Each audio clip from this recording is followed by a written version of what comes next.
Bienvenue dans cette nouvelle série dans laquelle on va s'intéresser à l'analyse de risque. Les organisations modernes, quelle que soit leur taille ou leur nature, sont très dépendantes aux outils informatiques. Ainsi, une PME a besoin de sa base de données de commandes et facturation pour pouvoir organiser sa production. Une ville s'appuie sur ses services en ligne pour pouvoir répondre aux besoins de ses habitants. Une association compte sur sa messagerie email pour pouvoir diffuser des informations à ses adhérents. Et même un artiste a besoin de plateformes internet pour promouvoir et vendre ses œuvres. Mais les outils informatiques sont fragiles. Un photographe peut ainsi perdre plusieurs mois de travail dans le crash d'un disque dur. Une entreprise peut faire face à une crise de grande ampleur suite à une fuite de données orchestrée par un ex-employé mécontent. Un État peut être déstabilisé par une attaque informatique contre les systèmes de pilotage de ses infrastructures critiques. Une organisation peut se retrouver complètement paralysée suite à l'inondation de la salle hébergeant ses serveurs. La cybersécurité est là pour parer à ces différents scénarios et éviter la catastrophe. Mais comme le budget n'est jamais illimité, il faut faire des choix et privilégier certaines mesures de sécurité plutôt que d'autres. Par le passé, la plupart des gens ne comprenaient pas grand-chose à l'informatique, et les administrateurs système étaient perçus comme des sorciers maîtrisant un savoir complexe et inaccessible. Du coup, on avait tendance à les laisser gérer la sécurisation des systèmes. Le résultat n'était pas terrible. Les administrateurs, s'ils sont laissés à eux-mêmes, ont tendance à s'aménager toutes sortes de portes dérobées, dont ils finissent par oublier l'existence. Autre point qui pose problème, ils observent les risques informatiques du point de vue d'un ingénieur, d'un technicien, mais pas du point de vue d'un manager. Ils sont capables de dépenser des sommes importantes dans un système de sécurité dernier cri pour protéger un système de faible criticité pour le métier. Et inversement, d'héberger un système extrêmement critique sur du hardware de récup. Les grandes organisations ont alors commencé à faire de la gestion de risques informatiques. Le concept n'était pas nouveau. La gestion des risques était une discipline déjà pratiquée depuis longtemps dans l'industrie ou l'assurance. Cette dernière en a même fait son cœur de métier. Les entreprises ont largement adopté des méthodes de pilotage de l'activité par les risques. Si vous êtes décideur, vous devez prendre en compte tous les risques afférents à votre champ de responsabilité. Les risques en sécurité de l'information sont donc dans votre périmètre. Hervé Schauer est un pionnier de la cybersécurité et un spécialiste de la gestion des risques liés à la sécurité de l'information. On va réfléchir et ne mettre les mesures de sécurité que là où elles sont le plus utiles, que là où il y a véritablement des risques dont les conséquences seraient trop graves et qu'il faut absolument couvrir. C'est ça le processus de gestion de risque. Donc quand on fait de la gestion de risque, même en cybersécurité, c'est de l'optimisation financière. C'est pour ne dépenser l'argent que là où il est le plus utile. Alors, je pense qu'il y a beaucoup de gens qui oublient que la gestion de risque, c'est tout simplement un processus d'optimisation financière. Alors c'est aussi un processus par lequel on obtient l'engagement de la personne responsable.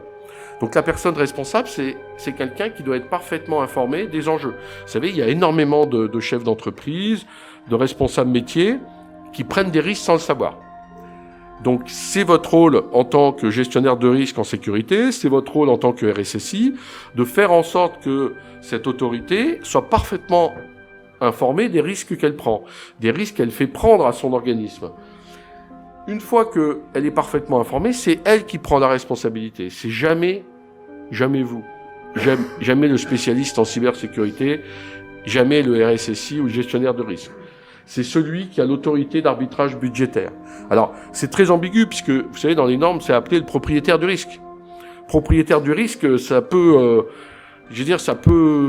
ça peut faire des dérives. On va mettre propriétaire du risque le mec du coin. Mais non, le mec du coin, s'il n'a pas l'autorité d'arbitrage budgétaire, il n'a pas le niveau dans l'organisme, dans l'organisation, pour pouvoir être propriétaire d'un risque.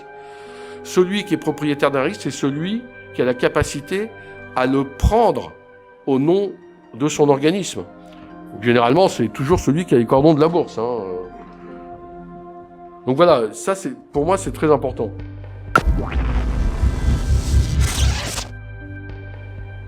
Une analyse de risque permet d'identifier les risques en sécurité de l'information les plus stratégiques pour votre organisation. Il existe de nombreuses méthodes d'analyse de risque.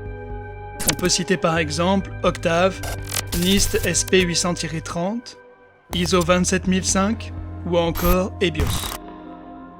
Avant de rentrer dans le détail, on va clarifier quelques notions essentielles. Qu'est-ce qu'un risque ? C'est la possibilité qu'un événement redouté survienne et que ses effets perturbent les missions de l'objet de l'étude. Quelle est la gravité de ce risque ? La gravité varie selon le nombre d'impacts et leur niveau, mais aussi selon la valeur de l'objet étudié. Quelle est la vraisemblance de ce risque ? La vraisemblance varie selon l'exposition aux menaces, le niveau de vulnérabilité et les mesures de sécurité. Pendant l'analyse de risque, on va se poser les questions suivantes. Quels sont les risques qui pèsent sur mon SI ou mon projet ? Quel est mon degré d'exposition à ces risques ? Comment maîtriser ces risques pour les rendre tolérables ou acceptables ? Comment gérer les risques dans le temps ? Grâce au travail effectué lors de l'analyse de risque, on sera en mesure d'identifier les risques les plus pertinents et de proposer au management des solutions de traitement de ces risques, proportionnées au niveau de risques identifiés. Si vous êtes amené à devoir convaincre votre hiérarchie de mener un projet, de réaliser des investissements ou tout simplement de prendre certaines décisions, une analyse de risque pourra vous aider à faire passer des messages forts et marquants qui feront adhérer la direction à votre cause. Le processus de gestion de la sécurité de l'information est un processus continu. Et la gestion des risques participe à cette boucle d'amélioration continue. Ce processus couvre la définition des objectifs, des contraintes, l'appréciation des risques et leur traitement, en utilisant un plan de traitement des risques pour mettre en œuvre les recommandations et les décisions. Toutes ces actions doivent tenir compte des changements et peuvent être conduites sur l'ensemble de l'organisation ou sur un sous-ensemble. La gestion des risques permettra d'analyser ce qui peut se produire et quelles en seront les conséquences pour l'organisation, avant de décider de ce qui doit être fait et de réduire les risques à un niveau acceptable et défini par l'organisation elle-même. Dans le prochain épisode, on va rentrer dans le vif du sujet et détailler la méthode EBIOS.